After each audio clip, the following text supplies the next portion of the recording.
Indian government works at three levels: national, state and local. While the union government looks after the affairs of the whole country, the state governments make laws for the people of their state. The Constitution has clearly divided the powers of the union government and the state governments in three lists. Union list: defense, railway, currency, foreign affairs, banking. State list: health, police, law and order, transport, land policies. Concurrent list: education, electricity, forest, labor welfare. Only the union government can make laws on the subjects in union list, which contains subjects of national importance. The state governments can make laws on the subjects in the state list. Both the union and the state government can make laws on the subjects in the concurrent list. State legislature: every state has a legislative assembly or Vidhan Sabha. Some states also have a second house known as Legislative Council or Vidhan Parishad. The legislatures having two houses are called bicameral legislature. The legislatures having only legislative assembly are called unicameral legislatures. Only 6 states, Andhra Pradesh, Bihar, Jammu and Kashmir, Karnataka, Maharashtra and Uttar Pradesh have bicameral legislatures. Vidhan Parishad: the upper house of the state legislature is called Vidhan Parishad or Legislative Council. Its members are called Member Legislative Council (MLC). The number of members in the Legislative Council should not be more than 1/3 of the size of the Legislative Assembly of that state and should not be less than 40.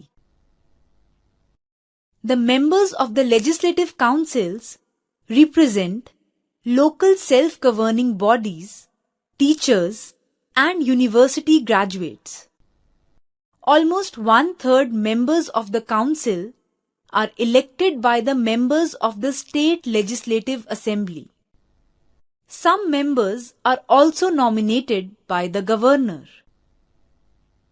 Qualifications: for becoming a member of the state legislative council, a person should be a citizen of India, not less than 30 years of age. Tenure: the Legislative Council is a permanent body and cannot be dissolved.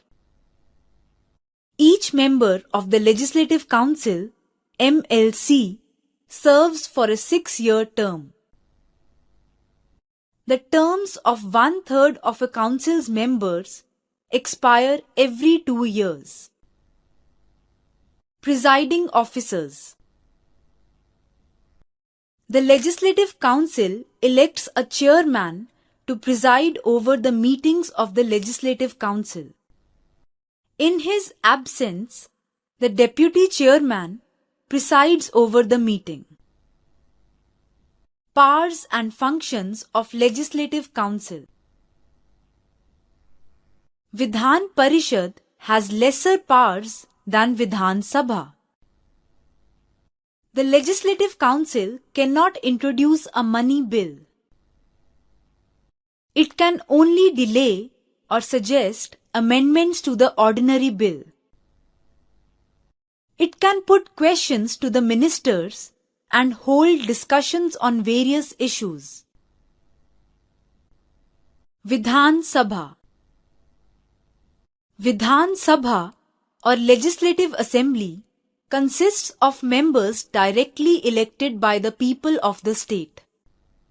They are elected for a term of 5 years. The size of the legislative assembly depends on the population of the state. States like Uttar Pradesh have 404 members, whereas a small state like Sikkim has only 32 members in the Legislative Assembly. According to the Constitution, a Legislative Assembly cannot have more than 500 members or less than 60 members. However, exceptions have been made in case of smaller states like Sikkim, Goa, and Mizoram.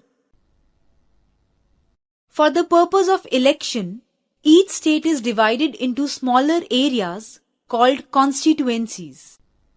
From each constituency, people elect one representative who becomes an MLA, Member of Legislative Assembly. After the elections, the MLAs belonging to the majority party or an alliance of parties form the government of the state. The leader of the majority party is appointed as the Chief Minister of the state. Presiding officers. The assembly has a speaker to maintain the discipline in the house and to see that the meetings of the house are carried out smoothly. In case the speaker is not available, the deputy speaker takes over his functions. Ruling party and opposition.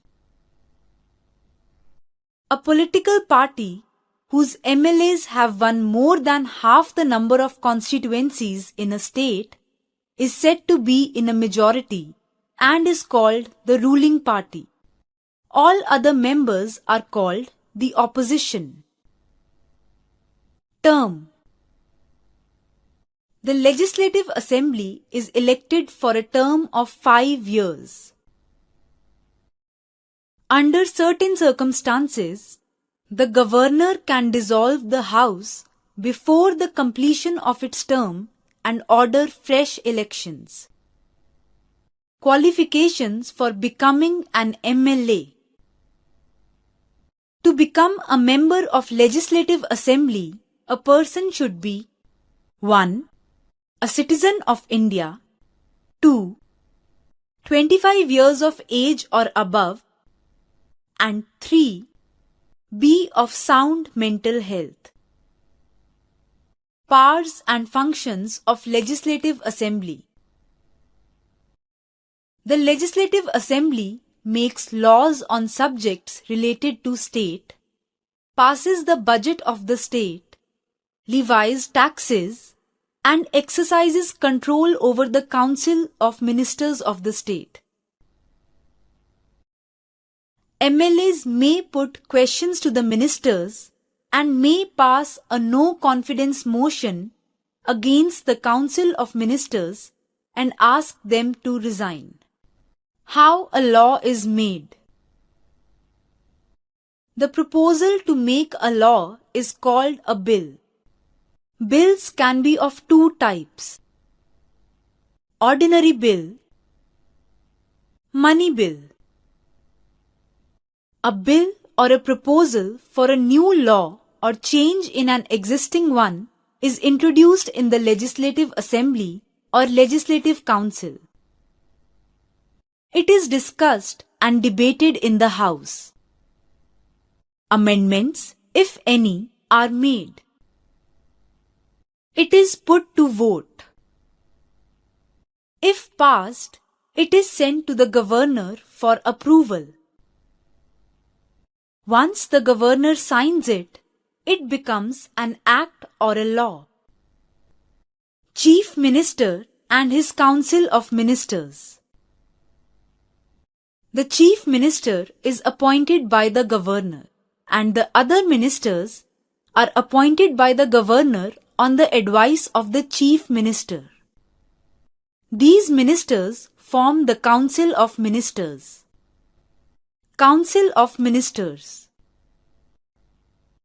The Chief Minister is assisted by the Council of Ministers for running the day-to-day administration and functioning of the state government. The ministers are chosen from amongst the members of Legislative Assembly. The ministers who are in charge of important departments are called Cabinet Ministers. The Cabinet makes all important decisions. The Council of Ministers is collectively responsible to the Legislative Assembly. Powers and functions of the Chief Minister. Chief Minister is the real head of a state. He is the leader of the Council of Ministers. Each minister is individually answerable to the Chief Minister.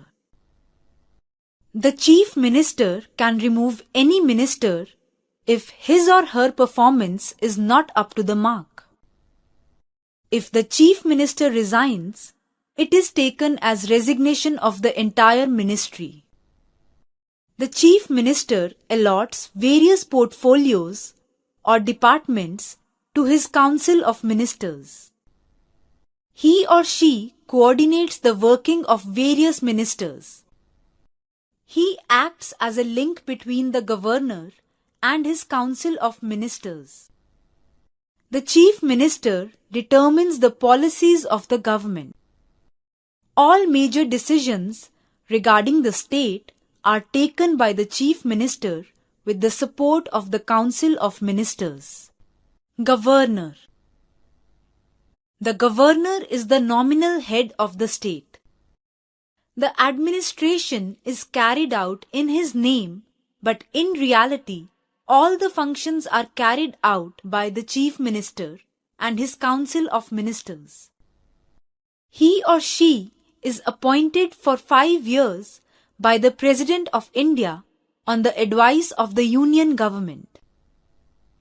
Qualifications. To be eligible for the post of a governor, a person must be a citizen of India, not less than 35 years of age, and must not be a member of Parliament or state legislature. Powers of a governor. The governor has many important functions which he or she performs on the advice of the Chief Minister and his Council of Ministers. Executive powers. The governor appoints the leader of the majority party in the Legislative Assembly as the Chief Minister and also appoints other members of the Council of Ministers on the advice of Chief Minister. He or she also appoints other high officials of the state. Legislative powers. The governor inaugurates the state legislature by addressing it after the assembly elections and also at the beginning of the first session every year. A bill passed by the state legislature can become a law only after the governor gives approval. If a law is urgently required and the assembly is not in session, the governor can issue orders called ordinances. The governor can summon the session of the Legislative Assembly or end it. He can also dissolve the assembly on the request of the Chief Minister. Judicial powers. The governor has the power to grant pardon or reduce the punishment passed by the courts.